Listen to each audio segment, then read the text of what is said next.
Salam, hər birinizi xoş gördük. Mən Günel Abbasova, Azərbaycan dili və ədəbiyyat müəllimiyəm. Bugün sizlərə sifət mövzusunu izah edəcəm. Bundan əvvəlki videomuzda ism mövzusunun izahı olmuşdu. İndi isə nitq hissələrindən sifətin izahına keçəcəyik. Amma sifətin izahına keçməmişdən öncə videoları bəyənməyi, eyni zamanda kanala da abunə olmağı unutmayın və bildirişdə aktivləşdirin ki, yeni videolar gəldiyi zaman bundan xəbərdar olasınız. Və əlavə olaraq da bir məlumat da nəzərinizə çatdırım ki, deməli, yay dərslərinə qeydiyyatımız artıq başlayıbdır və yeni tədris ilinə yəni qeydiyyatdan keçmək istəyən bütün tələbələr müraciət edə bilərlər. 9, 10, 11-ci sinif buraxılış imtahanı üzrə, eyni ilə blok imtahanı üzrə də təbii ki, siz qeydiyyatdan keçə bilərsiniz. Vaxt itirmədən başlayaq sifətin izahına. Deməli, nitq hissələrindən mənim öz subyektiv fikrim belədir ki, nitq hissələrindən ən sevdiyim, ən bəyəndiyim nitq hissəsi sifətdir. Bilmirəm niyə, amma sifəti daha çox bəyənirəm, daha çox maraqlı gəlir mənə. Keçək elə sifətin ən başının izahına. Deməli, sifət, burada da suallarını qeyd etmişəm. Necə, nə cür, hansı? Ümumiyyətlə, sifət nədir? Sifət əşyanın əlamətini və keyfiyyətini bildirən əsas nitq hissəsinə deyilir. Və uşaqlar çox vaxt bunu qarışdırır ki, mənim əlamət və keyfiyyət dedikdə biz bunları variantda seçə bilmirik. Bəs bunu necə ayırd edək? Məsələn, sizə bir nümunə göstərim. Əlamət və keyfiyyət nə deməkdir? Adicə, məsələn, deyirik ki, fıstıq, düzdürmü? Yer fıstığı. Baxın, görünüşü necədir? Görünüşünə baxırsınız, yəni onun xarici görünüşünə, yəni onun əlamətinə. Əlaməti görünürdə gözlə görüləndir. Əlaməti xarici görünüş. Görürəm ki, bunun rənginə gedir, bilmirəm. Yəni, sarı, biraz qəhvəyi tonlarında bir rəngi var. Eyni ilə çöl qabığı çox sərtdir və çöl qabığında duz var. Bu olacaq onun əlaməti, yəni onun xarici görünüşü. Keyfiyyəti isə onun daxili görünüşüdür. Məsələn, içində olan bu hissə, yəni dənəsi olanı yeyən zaman deyimirəm. Amma yeyən zaman görürük ki, yəni o artıq orada olan onun dadı, bizə verdiyi dad, o olacaq onun keyfiyyəti. Yəni, xarici görünüş olacaq əlamət, daxili olacaq onun nəyi keyfiyyəti. Və tək buna aid deyil təbii ki, eyni ilə məsəl üçün alma görünüşü deyək yaşıl, daxili olacaq, keyfiyyəti olacaq turş. Və başqa-başqa keyfiyyəti xüsusiyyətlər də eyni ilə keyfiyyətə aid olacaq. Məsəl üçün, xarakter baxımından da və insana aid olan xüsusiyyətdir. Məsəl üçün, deyirəm ki, gözəl qız onun əlamətini bildirir. Bir də var deyirəm ki, qəlbi gözəl qız, yəni o onun qəlbinin gözəlliyini nəzərdə tuturam, yəni onun daxilini, onun daxili keyfiyyəti nəzərdə tutulur. Bu, əlamət və keyfiyyətin əsas fərqidir ki, bunu bilmək lazımdır. Ondan sonra dediyimiz kimi, ümumi qrammatik mənasına görə əlamət və keyfiyyət bildirəcək, necə, nə cür, hansı suallarına da cavab verəcək. Və sifətlər qurulursa 3 cür olur. Sadə sifətlər, düzəltmə sifətlər və mürəkkəb sifətlər. Sadə sifətlər yalnızca bir kökdən ibarət olan sifətlərdir. Məsəl üçün, biz deyə bilərik qoca və yaxud da biz deyə bilərik cavan, deyə bilərik yaşıl, deyə bilərik məsəl üçün nəm. Yəni, bunlar sadə sifətlərdir. Düzəltmə sifətlərimiz isə kök və leksik şəkilçidən ibarət olan sifətlər olacaq. Və şəkilçilərimiz də təbii ki, bölünür. Biri var adlardan sifət düzəldən şəkilçilər, bir də var ki, fiildən sifət düzəldən şəkilçilər. Təbii ki, fiili sifətin şəkilçiləri ilə də bunları qarışdırmamaq üçün siz bunları mütləq əzbərləməlisiniz. Onsuz da əzbərləmək deyəndə fiili sifətdə nə qədər şəkilçi varkən az saydıdır. Biraz fiildən sifət düzəldən şəkilçilər də çox olacaq ki, yadınıza saxlayın ki, fiildən sifət düzəldən şəkilçilər də milli şəkilçilərdir. Adlardan sifət düzəldir. Məsəl üçün, l şəkilçimiz var, tərbiyə, tərbiyəli. Cıl şəkilçimiz var, zarafat, zarafatçıl. Xor şəkilçisi var, məsəl üçün, çay, isim, çayxor, necə çayxor. İsimdən sifət düzəldir. Sonra pərəst var, məsəl üçün, deyəcək dinpərəst, necə dinpərəst, yəni. Belə. Bu şəkilçiləri yenə deyirəm, bilmək vacibdir ki, ən azından sözün nədən düzəldiyini tapmaq üçün, yəni elə tipli testlərdə siz rahat şəkildə bunları işləyə bilərsiniz. Yəni bu şəkilçiləri bilmək olduqca vacibdir. Və adlardan sifət düzəldən deməli 2 dənə şəkilçi var ki, bu 2 dənə şəkilçi ilə bağlı əsas məqamlar var. O da hansı məqamlardır? Biri var ki, üstü 4 şəkilçimiz, biri var dakı üstü 2. Q və dakı. Yadınızda bir şey saxlayın ki, sifətin sualları nə idi? Necə, nə cür, hansı? Normalda sifətlərimiz eyni ilə, yəni bu şəkilçilərdən başqa, bunlardan başqa yerdə qalan şəkilçilər var və o şəkilçilər sifəti düzəldən zaman bu sifətin 3 dənə sualın üçünə də cavab verir. Amma bu 2 dənə şəkilçi istisnadır ki, yalnız və yalnız hansı sualına cavab verəcək. Yəni, necə və nə cür suallarına cavab vermir. Q və dakı hansı sözlərə qoşulursa, sifət yaradırsa, o zaman olacaq deməli sualı hansı? Bunu da yadınıza saxlayın. Məsəl üçün, bizdəki, evdəki, kitabdakı, kitabxanadakı, necə deməyəcəm? Deyəcəm, kitabxanadakı uşaq, hansı uşaq, kitabxanadakı uşaq, necə uşaq yox, hansı uşaq? Yəni, dediyim kimi, Q-nu, dakını harada görürsünüzsə, ancaq hansı sualına cavab verəcək.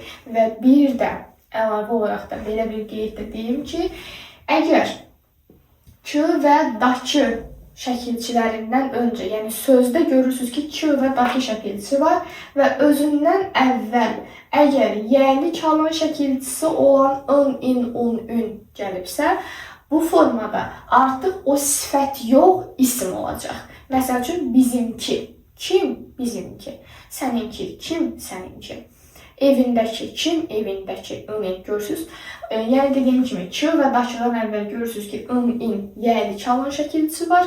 Artıq o isim olacaq. Yəni o deməli sifət olmayacaq. Bunu da yadınıza saxlayın. Sonra keçək deməli nəyə? Bu düzəltmələrə aid olan əsas, yəni dediyim kimi, məqamlar idi. Çünki sifət düzəldən şəkilçilər olduqca çoxdur və onların hər biri də onsuz da tək-tək kitablarda var. Vaxt məhdudiyyətinə görə də hamısını burada yaza bilmirəm.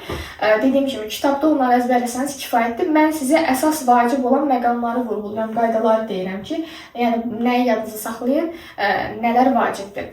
İndi keçək mürəkkəb sifətlərə. Məlum məsələdir ki, 2 və daha artıq belə deyək də sözün birləşməsindən əmələ gələn sifətlərimiz olacaq mürəkkəb sifətlər.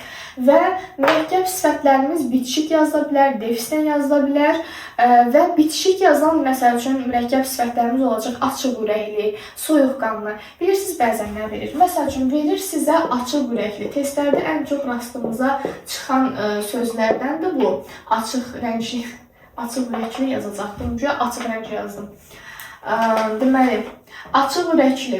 Məsəl üçün, bilirsiniz nə soruşur? Deyir ki, belə, yəni belə bu tipdə mürəkkəb sifətlər verir. Və deyir ki, məsəl üçün, nə bilim, bir tərəfi sadə, bir tərəfi düzəltmə, ümumiyyətlə 2 tərəfi də sadə ya da 2 tərəfi də düzəltmə olan mürəkkəb sifəti seç. Yenə deyirəm, mürəkkəb sifətlərdə ümumiyyətlə də, yəni sifət düzəldən şəkilçilərə xüsusilə diqqət edirəm. Ən vacib də bu tipli sözlər. Məsəl üçün, açıq ürəkli sözündə burada birinci tərəfdə sözün kökü aç, aç, neyt, aç. Açıq, necə, açıq. Ürəkli də ürək sözünün kökü, ürəkli, necə, ürəkli. Gördünüz, hər iki tərəfi də düzəltmə sözdən ibarət olan, hətta düzəltmə sifətdən ibarət olan mürəkkəb sifətdir. Yəni dediyim kimi, bu tipli testlərə fikir verin və yaxud da sınıq qəlbli, sın, neyt, sın, sınıq necə, sınıq qəlblidə də qəlb sözün kökü li leksik olacaq.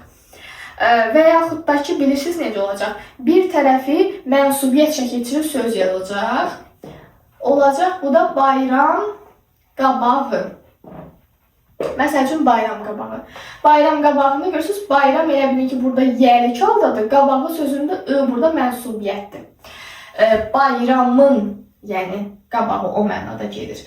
Və bayram qabağı məsəl üçün hazırlıq. Necə hazırlıq? Bayram qabağı hazırlıq mürəkkəb sifətli bir tərəf mənsubiyyəti olan mürəkkəb sifətli. Yəni bunlara da diqqət etməniz lazımdır. İndi bunlar bitişik yazılan idi. Bunlardan əlavə yenə var orada təbii ki. Biri var ki, məsəl üçün biri sadə, bir dənə düzəltmə sözün birləşməsi olanlar, məsəl üçün söz düzəldici var, söz düzəldici mürəkkəb sifəti var orada. Sonra var orada məsəl üçün ba bitişdiricisi ilə olan sifətlərimiz, bağlarla olanlarda məsəl üçün olacaq orada növbə-növdür, rəng-bərəngdir. Bu tipli deməli mürəkkəb sifətlərimiz, yəni ba ilə olanlar, bunları da yanınıza saxlayın. Sonra keçək defisdən yazılanlara. Defisdən yazılan ən vacib məqamı sizə deyim. Baxın, təkrar olan sifətlər, yəni defislə olan, yazılan təkrar sifətlərimiz var. Məsəl üçün, hündür, hündür. Hündür, hündür bina deyərəm, yoxsa hündür, hündür binalar. Təbii ki, hündür, hündür binalar olanı seçərəm. Hündür, hündür bina desəm, artıq mən burada qrammatik normanı pozacam. Yəni, qayda belədir ki, təkrar olunan, yəni defisdən yazılan, təkrar olunan sifətlərdən sonra gələn isimlər cəmdə olmalıdır, təkdə olmaz. Cəmdə işlənməlidir. Sonra qeyri sözü ilə olanlar, qeyri-insani, qeyri-səmimi tipli birləşmələrdə eyni defisdən yazılan mürəkkəb sifətlərə daxildir. Sonra var, məsəl üçün, bir tərəfi və yaxud da hər iki tərəfi yəni ayrıqda işlənə bilməyənlər olur ki, yəni bu tipli sözlərimiz də var. Məsəl üçün, evli, eşikli, acılı, şirinli, ahlı, qaralı bu tipli sözlərimiz də var. Sonra keçək nəyə deməli? Mən bir də bayaq Q ilə Dakıda bir şey də demədim sizə. Yadınızı saxlayın da. Baxın, Q ilə Dakıya aid olan qeydlər nə idi? Bir, ancaq hansı sualına cavab verməsi idi. Bir, özündən əvvəl yiyəli çala şəkilçisi gələn zaman ismin sualına cavab verməsi, yəni isim olması idi. Bir də ki, Q və Dakı dərəcələrə görə dəyişə bilmir. Yəni, ancaq və ancaq aid dərəcədə olacaq. Nə azaltmaya gedər bu, nə də çoxaltmaya gedər. Ancaq aid dərəcədə olacaq Q ilə Dakı. Yəni, 2 ilə daşını görürsünüz ki, onu siz dəyişə bilməz dərəcəyə görə yalnız və yalnız adi dərəcədə olacaq. İndi isə keçək nəyə? İndi isə deməli, keçək ən əsas məsələ. Sifətin müqayisə dərəcələri. Sifətin müqayisə dərəcələri. Bunu, məsəl üçün, siz bu formada yazsanız dəftərinizə daha gözəl olar. Birinci gəlir adi dərəcə. Yəni, normadan, normada da belə deyək, normada. Yəni, adi dərəcənin əlaməti və keyfiyyəti, adi dərəcə olan sifətlərin əlaməti və keyfiyyəti normada olur. Adi vəziyyətdə olur, yəni normada. Sonra gəlir azaltma dərəcəmiz. Azaltma da olacaq normadan az, çoxaltma da olacaq normadan çox. İndi baxaq. Deməli, birinci gəlir nə? Birinci gəlir adi dərəcə. Baxın,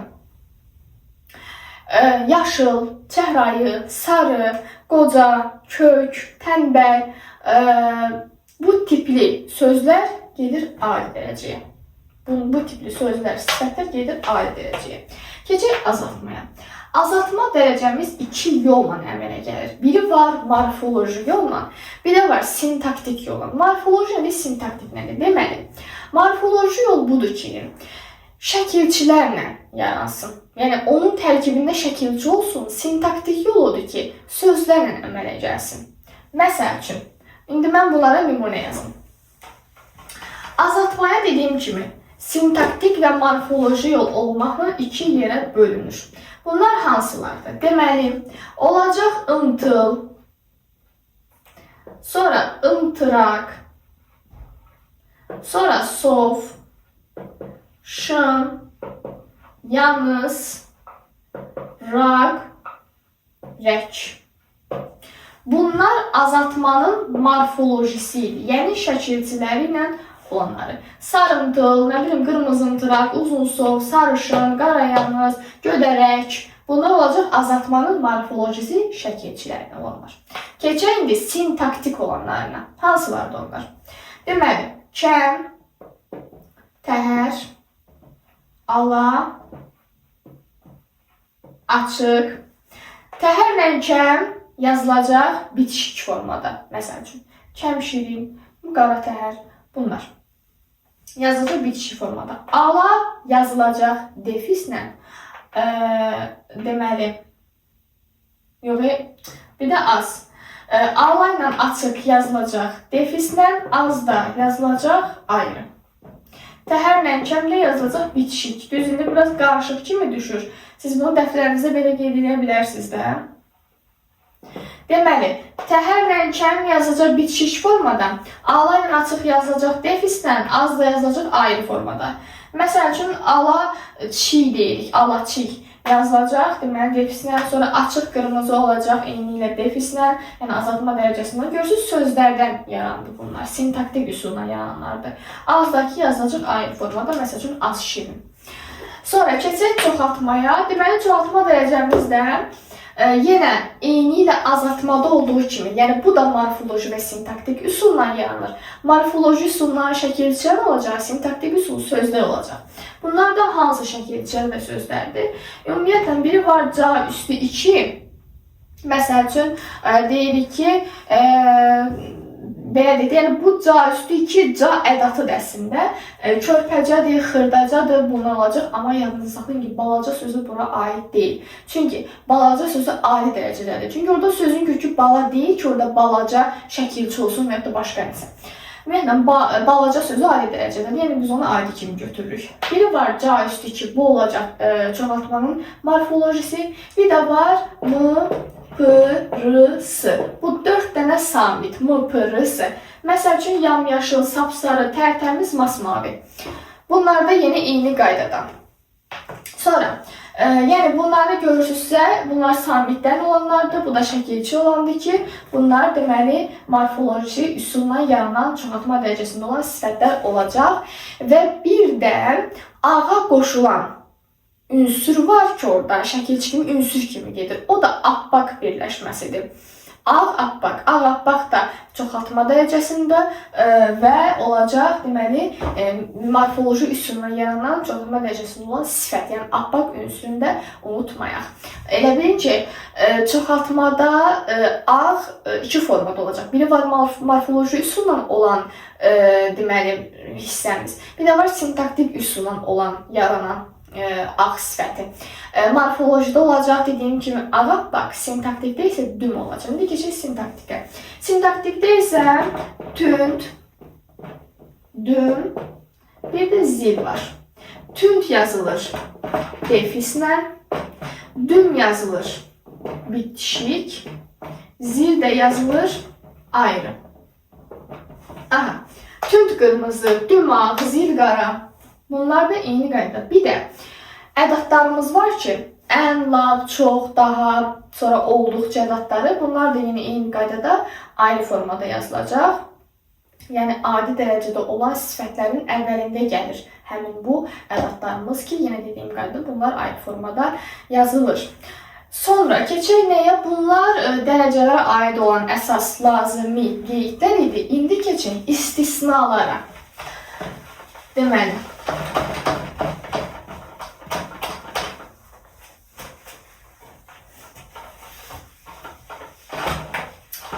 bu bir gün düşəcək.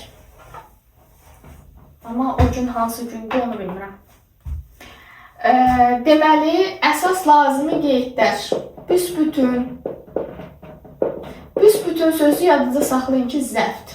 Bir qayda olaraq. Büsbütün sözü zəft. Bumbuz aid dərəcədə gedir. Deyəcəksiniz ki, niyə? Çünki buradakı buz isimdir. Bizdə bilirik ki, isimdə dərəcə əlaməti yoxdur. Sonra, balaca sözü yenə eyni qaydada. Aid dərəcədədir. Verib sizə açıq çay. Deyərsən ki, burada açıq var da, mən bunu götürüm azaltma kimi, amma yox. Çay çünki isimdir. Açıq çay, tünd çay, belə tipli birləşmələrdə deməli sən bunu adi dərəcə kimi götürəsən, yəni adi formada götürəcəksən. Sonra açıq çay, bir də tünd çay. Deməli, əsas lazımi qeydlər. Büsbütün. Büsbütün sözü yadınızda saxlayın ki, zəft. Bir qayda olaraq. Büsbütün sözü zəft. Bumbuz adi dərəcədə gedir. Deyəcəksiniz ki, niyə? Çünki buradakı buz isimdir. Bizdə bir-iki isimli dərəcə əlaməti yoxdur. Sonra balaca sözü yenə eyni qaydada. Adi dərəcədədir. Verib sizə açıq çay. Deyərsən ki, burada açıq var da, mən bunu götürüm azaltma kimi, amma yox. Çay çünki isimdir. Bir də tünd çay. Deməli, açıq çay və tünd çay birləşməsini isə sən bunu götür. Ümumiyyətlə, bunun dərəcə əlamətinə görə dəyişmir. Yenə deyirəm, çünki buradakı çay sözləri, yəni isimdir. Ona görə sən bunu da, yəni bu sifət üstə görə isim dərəcə əlaməti əmələ gətirmir. Yəni açıq və tünd sifətə qoşulduğu zaman dərəcə əlaməti əmələ gətirəcək. Bu da belə getdi. Ondan sonra keçirik nəyə? Bir də bəzi sözlər var idi orada. Kəmsavad, kəmağıl, kəmfürsət. Sonra var idi orada, nə bilim, kəmhövsələ, ağbəniz, qaratəhər, tünd xasiyyət. Sonra var orada bir təhər. Bu tipli birləşmələr də adi dərəcədə gedir. Sonra açıq aydın, açıq aşkar da adi dərəcədədir. Alablayan, alagöz də olacaq adi dərəcədə olan sifətlər. Bəli, bu da olacaq bizim sifətimizin izahı. Ümid edirəm ki, aydın oldu, açıq aydın şəkildə izah edə bildim sizlərə və qaranlıq qalan heç bir məqam yoxdur ki, olarsa gəl yenə deyirəm, rəy bölməsinə bölüşə bilərsiniz. Belə. Sifət ümumiyyətlə çox çətin bir mövzu deyil, çox rahat və çox sadə bir mövzudur. Sadəcə dediyim kimi, əsas məqam odur ki, bunun dərəcə əlamətlərini öyrənəsiniz, dərəcələrini öyrənəsiniz. Bir də ki, şəkilçəni əzbərləsəniz, artıq sifəti siz bilmiş olacaqsınız deyə düşünürəm. Və mən bu izahlarımdan sonra da eynilə sizin kitabdan oxumağınız daha sizin üçün məqsədə uyğun olar və qeydlərinizi götürməyiniz həmçinin. Belə, ümid edirəm, izahım sizin üçün aydın oldu, başa düşüləndi. Kanala abunə olmağı yenə edirəm, unutmayın, bəyənməyi unutmayın, bildirişləri aktiv, açıq saxlamağı da unutmayın ki, yeni videolar gəldikcə xəbərdar olasınız. Belə, inşallah növbəti videoda görüşərik, hələlik özünüzə yaxşı baxın, sağ olun, salamat qalın.